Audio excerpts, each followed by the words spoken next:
साथ रहा है। आज देखिए परमाणु पनडुब्बी चाहे चक्र हो, नेपरा हो, अरिहंत हो, इसमें रूस हमारी मदद कर रहा है। AK-203 राइफल की फैक्ट्री हो, रूस मदद कर रहा है। चाहे सुखोई जहाज जो हमारी वायुसेना का रीढ़ है, रूस ने हमें दिया है। ब्रह्मोस जहाज दुनिया का सबसे खतरनाक सुपरसोनिक क्रूज जहाज मिसाइल है जिससे चाइना डरता है, किसने दिया है? रूस ने दिया है। तो हमें बैलेंस लेके चलना है। कहीं ना कहीं सेना में रूस मदद करेगा, लेकिन अमेरिका से हम लोग को भी संबंध बना के रखना है। चाइना को जब कंट्रोल करने की बारी आएगी तो रूस नहीं सुनेगा, तब हमें अमेरिका को लाना पड़ेगा। इस दुविधा में हम लोग हैं कि अमेरिका का साथ दें कि रूस का साथ दें। इसके लिए सबसे अच्छा रास्ता क्या होता है समझिए। मान के चलिए हमारे दो बहुत करीबी आदमी हैं, उन दोनों का ब्याह पड़ गया, तू कह रहा है कि हमरे ब्याह में आना, तू कह रहा है हमरे ब्याह में जाएगा, तो भैया हम एक में जाएंगे तो दूसरा से संबंध खराब हो जाएगा। एक काम करते हैं, कोई दिन हम अपने ब्याह कर लेते हैं, बातें खत्म हो जाएगा। भैया हम अपने ब्याह में बिजी थे। इसी वजह से सबसे अच्छा तरीका है ना हम रूस के फेवर में जाएंगे और ना ही हम अमेरिका के फेवर में जाएंगे। सबसे अच्छा तरीका है मोदी जी को अपनी सेना को बोलिए कि गलवान घाटी में 2 किलोमीटर आगे घुस जाए।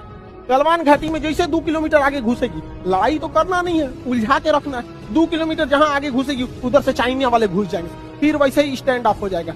2-3 महीना चलेगा, अमेरिका कहेगा ए बोलना रे रूस को, हम कुछ जी करें, हम तो खुदे लड़ रहे हैं चाइना से यहाँ पे, तो हमला दोनों शांत रहेगा। और इससे एक और फायदा होगा, चाइना इधर उलझा रहेगा तो ताइवान पे हमला नहीं करेगा, नहीं तो इसे पूरा यही भी बहाने निपटा देगा ताइवान को। आपको क्या लगता है, भारत को इधर उलझा देना चाहिए कि नहीं?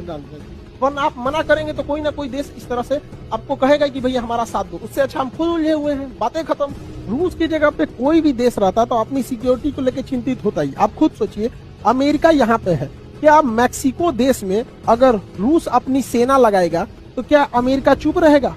नहीं चुप रहेगा ना। कोई भी देश देखेगा कि आप यहाँ सेना लगा क्यों रहे। तो आप ही बताइए, अमेरिका अपनी नाटो सेना अगर यूक्रेन में लाएगा तो रूस के बॉर्डर से सटा देगा, तो रूस कैसे चुप रह सकता है? अपने देश पर बीतता है तो सबको खराब लगता है। आप ही बताइए, भारत है यहाँ पे, भारत के नीचे यहाँ श्रीलंका है। अगर पाकिस्तान अपनी फौज श्रीलंका में लगा देगा और श्रीलंका उसको परमिशन देगा तो भारत धोएगा कि नहीं धोएगा उसको? हम लोग को कैसे खराब लगता है? जैसे चाइना अपना स्ट्रिंग ऑफ पॉल्स लाता है यहाँ पे। तो हर देश को अपना सुरक्षा चिंता को ध्यान में रखना पड़ता है। और इसमें सिंपल सा बात है, यूक्रेन को कोई उससे उसका देश नहीं मांग रहा है।